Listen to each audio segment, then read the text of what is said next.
diabetes ৰোগ নিয়ন্ত্ৰণৰ বাবে খাদ্যৰ তালিকাত অন্তৰ্ভুক্ত কৰিব লাগিব জটিল শৰ্কৰাযুক্ত খাদ্য যেনে সাধাৰণ চাউলৰ পৰিৱৰ্তে ব্যৱহাৰ কৰক উখোৱা চাউল লগতে ওটছ ডালিয়া ইত্যাদি অধিক পৰিমাণে সেউজীয়া শাক-পাচলি আৰু ফাইবাৰযুক্ত খাদ্য অন্তৰ্ভুক্ত কৰক হয় আপুনি ফল খাব পাৰে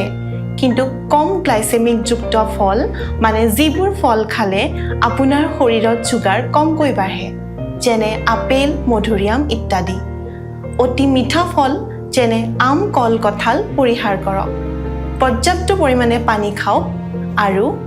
খাদ্যৰ তালিকাত অন্তৰ্ভুক্ত কৰক মাছ পনীৰ আৰু দাইল বা মাহজাতীয় কম তেলযুক্ত প্ৰটিন মন কৰিবলগীয়া কথা যে চেনি বা মিঠা পৰিহাৰ কৰক লগতে নিমখৰ পৰিমাণো সীমিত ৰাখক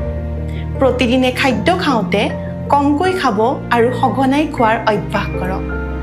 ব্যক্তিগত খাদ্য পৰিকল্পনাৰ বাবে আজি আহক আমাৰ নৱদ্বীপ হস্পিটেল নলবাৰীলৈ সুস্থ থাকক সজাগ থাকক